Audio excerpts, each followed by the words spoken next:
Hi, I'm Adobe Certified Instructor Dave Kelly.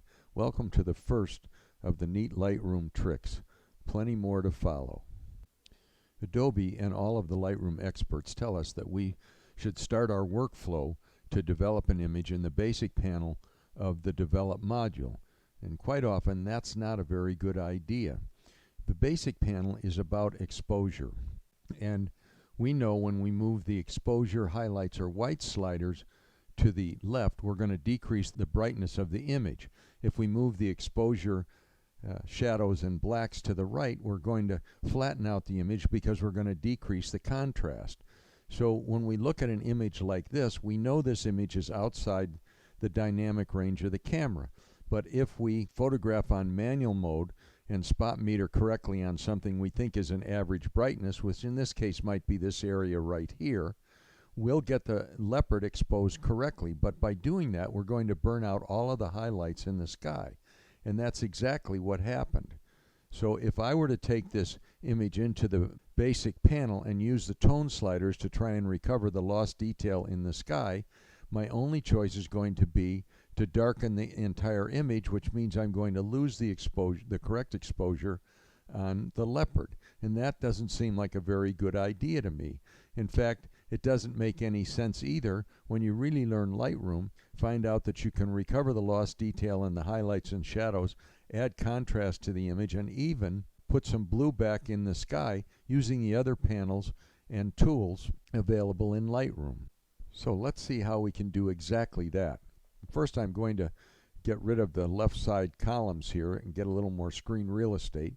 And the first thing I want to do is get rid of the lost detail in the sky. And we know we don't want to do that in the basic panel because all we can do there is decrease the brightness and contrast of the image. So if I want to know exactly where the lost detail is, I can hold down the Option key on the Mac, the Alt key on the PC, and click on either the exposure, highlights, or white slider. The screen will turn black, and everything that is white is still lost detail in the image. So what I'm going to do is I'm going to open the Tone Curve panel, which is the most powerful panel in Lightroom, and I want to be in the Point Curve panel. By default, the Tone Curve panel opens in the Parametric Curve, which is a great panel for adding contrast to the image, but I want to be in the Point Curve, and I get there by clicking on this icon. Here I have access to the red, green, and blue channels. So what I want to do first is select the blue channel. You can see when my cursor is over the grid, it's a crosshair, but if I put it in the top right corner, it turns into an up and down arrow and tells me on the left side 100 and 100%. So if I just make a slight movement down, I'm going to recover the blue channel. You can see that the triangle in the clipping warning turned yellow, and that tells me I've recovered the blue channel. If I want to be sure, go back to the basic panel, hold down the Option or the Alt key and click on the whites. Everything that's lost detail now is yellow. So then I'll go back to the Tone Curve panel and I will select the green channel, do the same thing, make just a slight movement down, and you can see the triangle turns red, which means that only the red channel hasn't been recovered. If I hold down the Option or Alt key again and click on the white slider, what hasn't been recovered now is the red channel. So to recover the red channel, we'll go back to the Tone Curve, select the red channel here, and make the same slight movement down, and you can see that all of the lost detail, with the clipping warnings on, all the lost detail in the sky is gone. To verify that, I'll click on the basic panel, hold down the Option or the Alt key and click on the white slider. The screen will turn black, indicating that all of the lost detail in the image has been recovered. The next thing I want to do is put some blue back in the sky, and to do that I'm going to go to the adjustment brush. The keyboard shortcut for the adjustment brush is the K key, and it's a good habit to get into to reset the brush every time you open it, and the easiest way to do that is to double effect on the word effect. That will realign all of the sliders in the center, because sometimes if you've used the brush in another panel, the effects that were put on the brush will still be there when you open it again. What I want to do is I want to make my brush a very large brush, and I'm not going to load it with any of the effects. Instead, what I'm going to do is turn on the overlay mask, which can be found in the toolbar. You just have to put a check mark in the box there, but an easier way to do it is to just use the keyboard shortcut, which is the O key. And I'm going to just paint on the image so that the effect that I'm going to put on it is going to be everywhere on this image, because I want the effect to be everywhere. And then what I'm going to do is I'm going to mask the image by turning on the range mask, which is found down here at the very bottom of the adjustment brush. It's off by default, so when I click on it, I'm going to select luminance. And what I want to do is I want to mask just the darkest areas of the picture.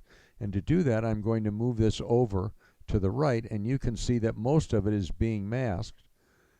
And I'm going to set the smoothness down just a little bit, and you can see that the effect is only in the sky here. So what I'm going to do now is turn off the overlay mask by pressing the O key.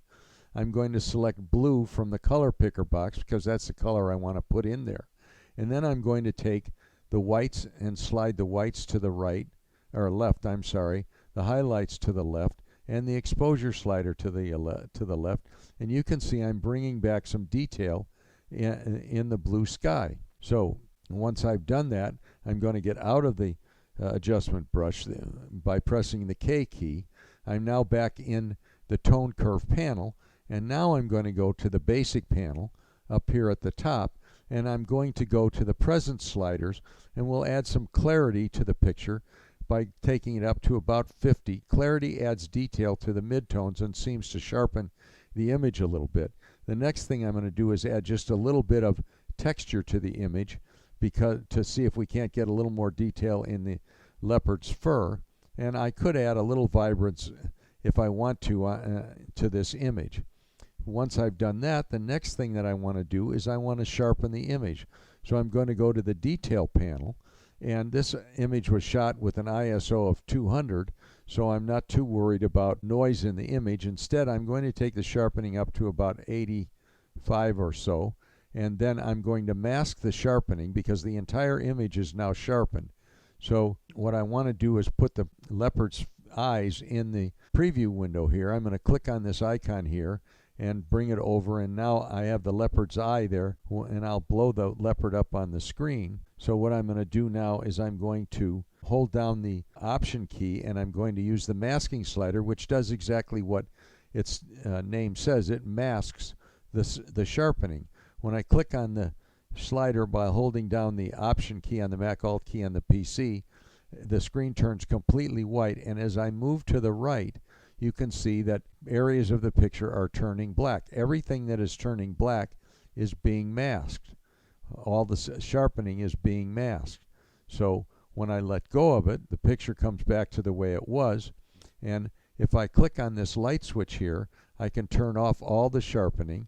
If you look at the leopard's eyes, you'll see there's just a slight change in the sharpening. So I'll bring up the before and after image by hitting the Y key, and you can see that we have recovered the lost detail in the sky, added blue to the sky, increased the sharpening, and also brought out more detail in the image. And if you look at the tone sliders, they're all still on the center bar of the slider bars, indicating we didn't use them at all to bring out more detail in the image. So here again is our final image.